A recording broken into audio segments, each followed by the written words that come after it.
But what my family has experienced in the last few years has really reaffirmed and strengthened my unwavering support for life at every stage. And choosing life may not be the easiest path, but it's always the right path. And I've had that confirmation. The timing or the circumstances may not be perfect, but God sees a way where we cannot, and He doesn't make mistakes. So Bristol and I both putting our faith in that belief, and we're learning together again that what seems like life's greatest challenges at the moment turn out to be life's greatest blessings.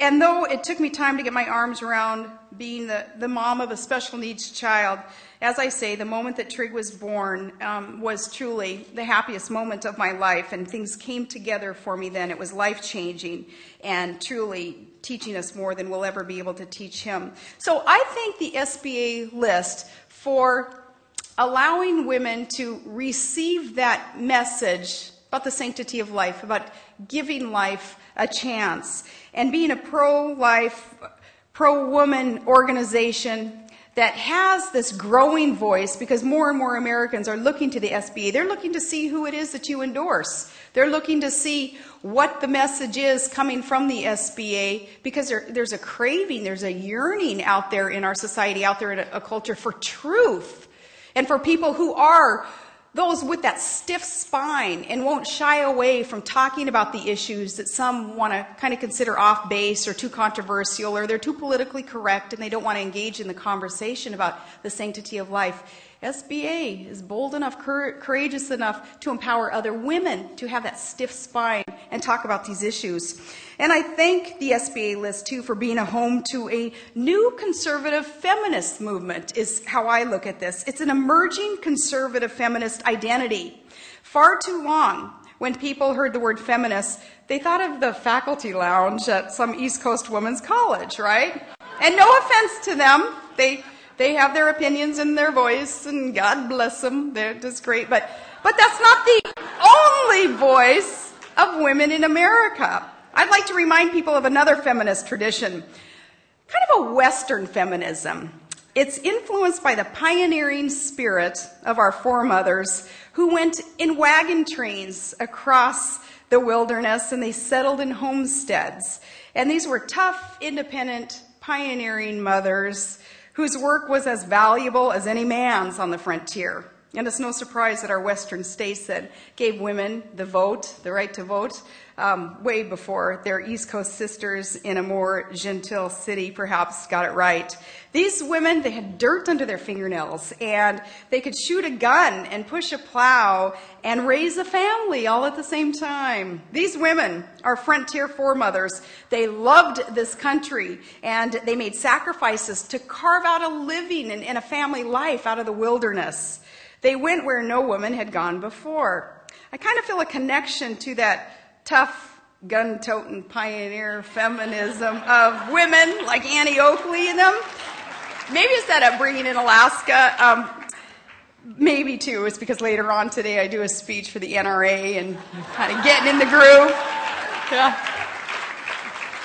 I'm proud to call myself a Western conservative in the tradition of Ronald Reagan. Ronald Reagan, understanding those Western values too, those small town values, and as an Alaskan woman, I'm proud to consider myself a frontier feminist, like those early pioneering women of the West.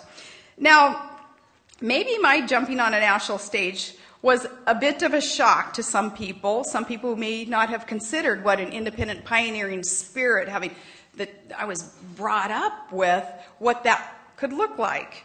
Maybe there was a lot of shock out there jumping on that national stage, but I know that some left-wing feminists, they sure didn't know what to make of an Alaskan chick out there talking about the Second Amendment and talking about raising family and kids, the more the merrier, and all that.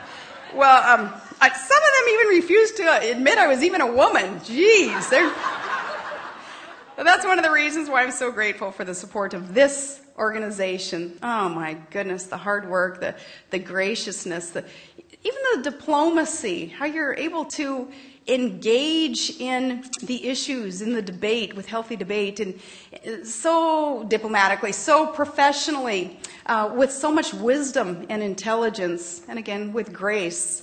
I'm grateful to have a place like this full of sisters who are not put off by a gun-toting pro-life mom, of a fun, full family, never dull, and I so appreciate the support that you all have shown.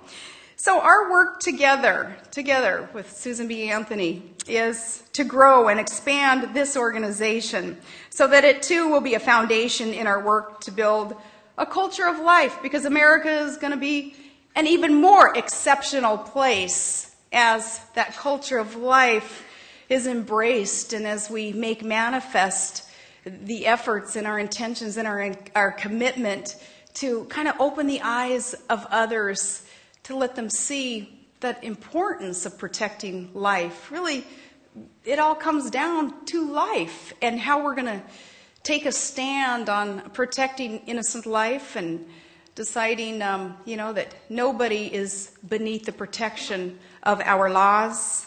A better America in this most exceptional country. Still, we're going to be able to do it better. We're going to be even more exceptional with that culture of life being ushered in.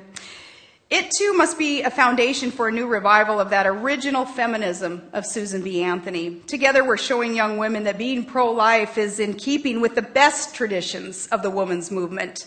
And this year, the Susan B. Anthony list and its great women candidates are going to prove Margaret Thatcher right. If you want something done, ask a woman. We're getting the job done, sisters. One life, one activist, one election, one vote, one American dream at a time. So thank you. Keep up the good work. God bless you. God bless the United States of America. Thank you, guys.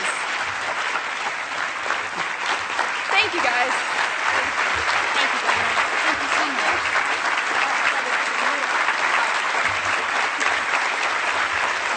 Have a good speech tonight. I hope you can take a